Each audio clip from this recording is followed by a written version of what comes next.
حضرت علی رضی اللہ تعالیٰ عنہ سے کسی نے پوچھا کہ آپ کے بیٹے حسن کیسے بیٹے ہیں؟ کہا حسن میرا وہ بیٹا ہے کہ جب میں چلتا ہوں تو میرے آگے نہیں چلتا، میرے پیچھے چلتا ہے۔ جب کہیں بیٹھنے کا موقع آتا ہے تو یہ پہلے نہیں بیٹھتا، پہلے مجھے بٹھاتا ہے پھر خود بیٹھتا ہے۔ جب کھانے پر بیٹھتے ہیں تو یہ روٹی کی طرف ہاتھ نہیں بڑھاتا جب تک میں نہ بڑھاؤں، یہ سالن کی طرف ہاتھ نہیں بڑھاتا جب تک میں نہ بڑھاؤں۔ میں کمرے میں ہوں تو یہ چھت پہ نہیں چڑھتا کہ میرے باپ کی بے ادبی ہو جائے گی۔ میں حالانکہ چھت پہ چڑھنا ضرورت کے لیے ہوتا ہے، لیکن قربان جائیں اہل بیت کے ایسے ہی اخلاق ہوتے ہیں، آل رسول ایسے ہی ہوتے ہیں۔ میرے عزیزوں نوجوانوں سے کہہ رہا ہوں جن کے والدین زندہ ہیں، ہم تو محروم ہو گئے، وہ قبروں میں چلے گئے، لیکن میں اتنا مصروف رہتا ہوں۔ اب یہ کرونا کی وجہ سے گھر میں بیٹھے ہوئے ہیں، یعنی میری زندگی ایسے پہیے کی طرح گھومی ہے، اور پھر دل کی تکلیف، پھر اس کے ساتھ سر کا درد شدید۔ اس کے باوجود میں روزانہ 10 نفل اپنے باپ کے لیے پڑھتا ہوں، 10 نفل اپنی ماں کے لیے پڑھتا ہوں، اور 4 نفل اپنی خالہ کے لیے پڑھتا ہوں کہ ساری زندگی سجدوں میں سر رکھ کے اس کا ثواب ماں باپ کو پہنچاؤں، تو ماں باپ کا حق ادا نہیں۔ اتنے بچوں کو میں نے یہ کہتے سنا اپنے باپ کو، تو میرے واسطے آج تک کیتا کی، تو میرے واسطے آج تک بنایا کی،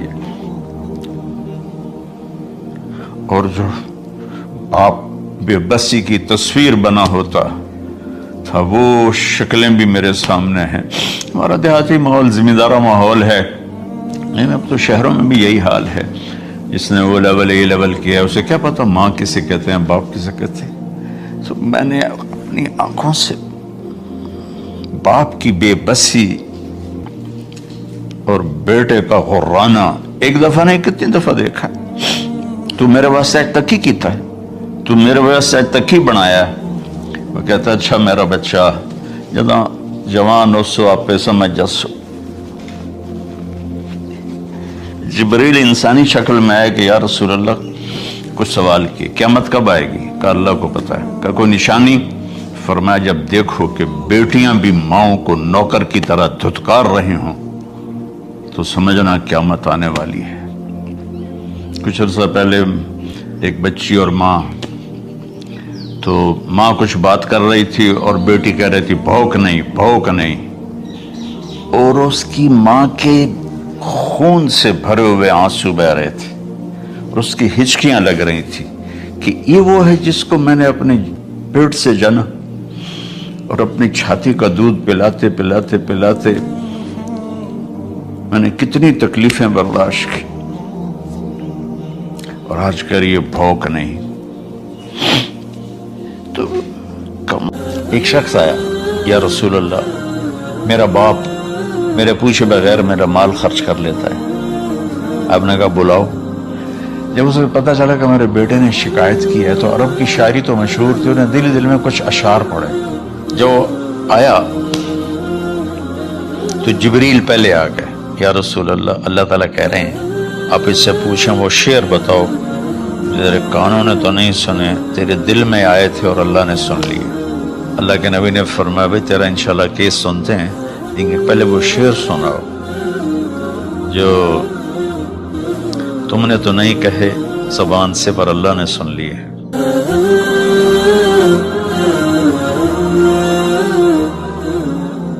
بسم اللہ الرحمن الرحیم، والصلاة والسلام علی رسولہ الکریم وعلی آلہ وصحبہ اجمعین۔ میرے محترم بھائیوں بہنوں دوستوں بزرگوں بچوں بچیوں جانے انجانے سب کو اہل ایمان کو میرا السلام علیکم ورحمۃ اللہ وبرکاتہ۔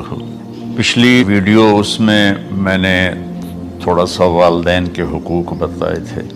وَقَضَىٰ رَبُّكَ أَلَّا تَعْبُدُوا إِلَّا إِيَّاهُ، اس پر بات کر لی تھی مختصر۔ تو میں ایک واقعہ سنانا چاہتا تھا، تھوڑا اشارہ کیا تھا کہ ایک بدو آیا صحابی کا، یا رسول اللہ میرا باپ مجھ سے پوچھے بغیر میرے مال کو خرچ کر دیتا ہے۔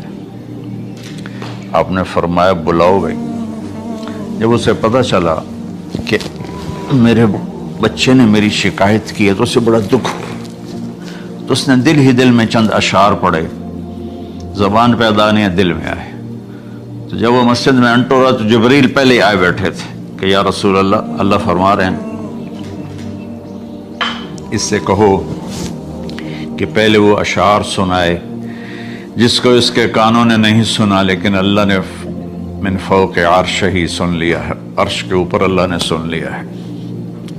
تو آپ نے اس سے ارشاد فرمایا کہ تمہاری بات ہم سنتے ہیں باپ بیٹے کی، لیکن پہلے وہ شعر سناؤ جو تیری زبان سے ادا نہیں ہوئے، تیرے کانوں نے نہیں سنے، تیرے دل کی گونج تھی اور تیرے دل کی آہ اور فریاد تھی جو دل ہی میں گھٹ کے رہ گئی، اسے اللہ نے سنا ہے۔ وہ کہتا ہے سناؤ۔ کہنے لگا یا رسول اللہ، آپ کا رب ہر وقت ہمارے ایمان کو آپ پر زیادہ سے زیادہ بڑھاتا رہتا ہے، اس ذات کی قسم جس کے قبضے میں میری جان ہے۔ یہ چند میرے دکھ بھرے خیالات الفاظ کی شکل میں ڈھلے، لیکن میری بزم تصور میں ہی رہے اور وہیں دفن ہو گئے، باہر نہیں نکلے، میری زبان سے ادا نہیں ہوئے، میرے کانوں نے نہیں سنا، آپ کے رب نے سن لیا۔ آپ نے کہا اچھا بتاؤ تو نے کہا کیا تھا؟ تو نے کہا جی میں نے بچے کی جب سنی شکایت میری کی ہے تو میں نے کہا تھا غضوتک مولودا وعلتک یافعا تعل بما اجنی علیک وتنہل وإذا ضاقتك بالسقم ليلة لم أبت لسقمك إلا ساهرا أتململ كأني أنا المتروك دونك بالذي تركت به دوني وعيني تحمله تخاف الرضا نفسي عليك وإنها لتعلم أن الموت وقت مؤجل فلما بلغت السن والغاية التي إليها مدى ما فيك كنت أؤمل جعلت جزائي غلظة وفظاظة كأنك أنت المنعم المتفضل فليتك إن لم ترع حق أبوتي فعلت كما الجار المجاور يفعل فأوليتني حق الجوار ولم تكن علي بمال دون مالك تبخل۔ میں بھی ترجمہ کرتا ہوں۔ اس کا میرے نبی پر کیا اثر ہوا کہ آپ کے ٹپ ٹپ آنسو گر رہے تھے اور آپ کی داڑھی آپ کے آنسوں سے تر ہو رہی تھی۔ یہ اتنا فصیح کلام ہے کہ عربوں کو بھی پسینہ آ جائے گا ترجمہ کرنے کے لیے، تو میں تو عربی نہیں ہوں، لیکن یہ فخر تو حاصل ہے، بھلے ہیں یا برے ہیں، دو چار قدم ہم بھی تیرے ساتھ چلے ہیں۔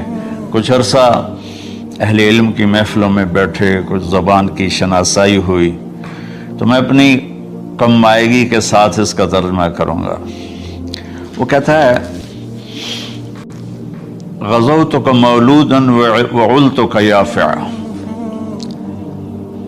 تعل بما اجنی علیک وتنہل۔ میرے بیٹے، جس دن تو پیدا ہوا ہم نے اپنے لیے جینا چھوڑ دیا، ہوئے ہوئے ہوئے ہوئے، ہم تیرے لیے جیے۔ تیری ماں تجھے دودھ پلاتی تھی، میں تیرے لیے روٹی کے نوالے لاتا تھا، میری ساری کمائی پہلی اور آخری سب تیرے اوپر لگتی تھی۔ تجھے خوش دیکھتے تھے تو خوش ہوتے تھے، تجھے روتا دیکھتے تھے تو ہم روتے تھے۔ وَإِذَا ضَاقَتْكَ بِالسُّقْمِ لَيْلَةً لَمْ أَدْلِ سُقْمَكَ إِلَّا سَاهِرًا أَتَمَلْمَلُ۔ جب تو کبھی بیمار ہو جاتا تھا تو تیرے سرانے بیٹھ کر ہم ساری رات روتے تھے اور دعائیں کرتے تھے، یا اللہ ہمارے بچوں کو بچا لے، ہمارے بچوں کو صحت دے دے۔ اس تڑپ میں ساری ساری رات میں جاگتا تھا، تیرے لیے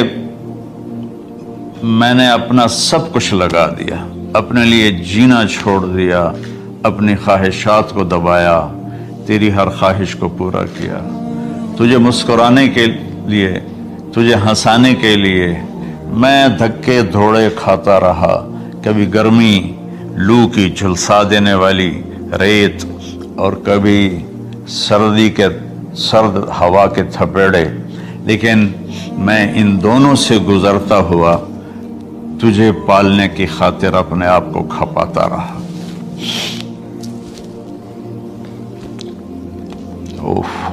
فلما بلغت السن والغایۃ التی